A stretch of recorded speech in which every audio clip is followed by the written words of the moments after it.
Amidst the proceedings of the 55th session of the UN Human Rights Council in Geneva, India again delivered a pointed response to Pakistan's repeated emphasis on the Kashmir issue. In a swift rebuttal, New Delhi condemned Pakistan's focus on Kashmir while highlighting its own human rights record. Indian diplomat Jagpreet Kaur seized the opportunity during the Right to Reply segment to firmly address and counter Pakistan's assertions. A report. Pakistan's long-standing fixation on Kashmir doesn't appear to be waning anytime soon, as Islamabad continues to bring up the Kashmir issue in the United Nations.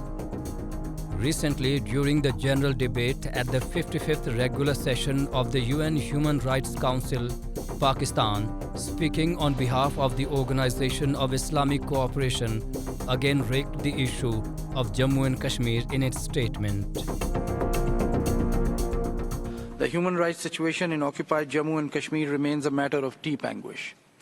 We urge India to comply with the applicable UN Security Council resolutions and implement recommendations addressed to it in the two Kashmir reports by OHCHR, which need to be updated.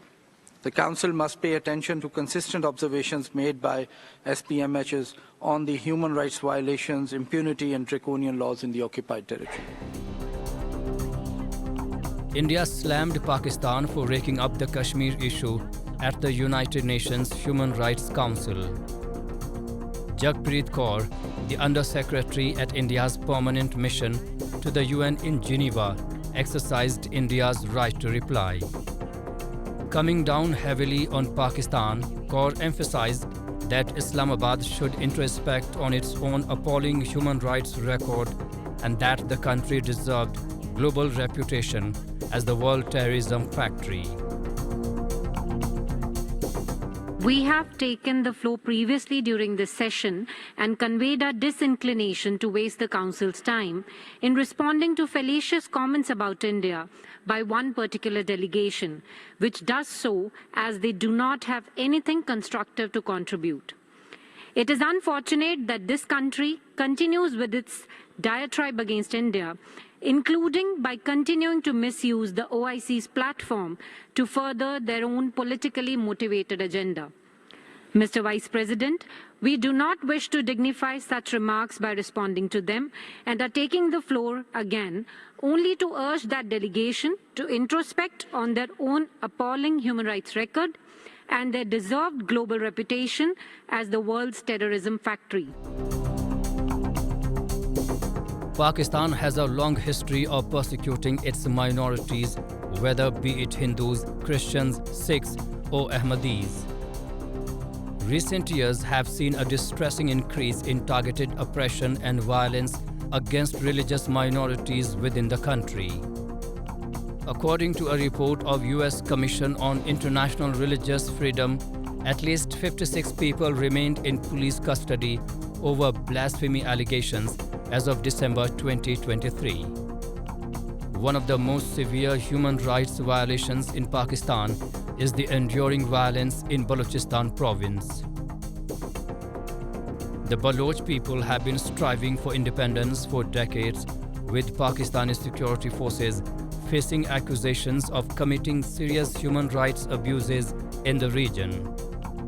Furthermore, enforced disappearances in Balochistan have been a long stain on Pakistan's human rights record. Victims of enforced disappearances include political workers, journalists, human rights defenders, and students.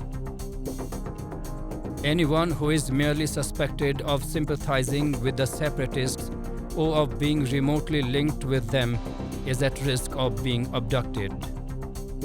According to the Voice for Baloch Missing Persons, there are more than 7,000 missing persons from Balochistan.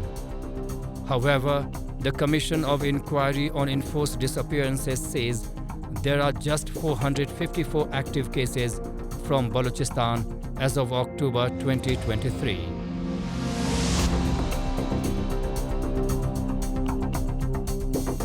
Pakistan not only has an abysmal record of human rights, but also the country sponsors cross-border terrorism. It is a well-known fact that Pakistan has given a safe refuge to many global terrorists in the country. Leaders of terrorist groups operating from Pakistan, such as Hafiz Saeed and Masood Azhar, remain wanted by India. Yet Pakistan has failed to take decisive action against them, indicating continued support for cross-border terrorism. Last week, in a strong retort to Pakistan, India had said in the UN Council that the country is soaked in the red of bloodshed from the terrorism that it sponsors around the world.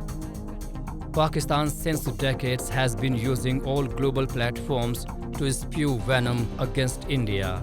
Its representatives pass fabricated and slanderous statements to further their anti-India propaganda. But eventually, to its much embarrassment, India puts the truth forward, hence exposing all of its lies and immoral terror connections.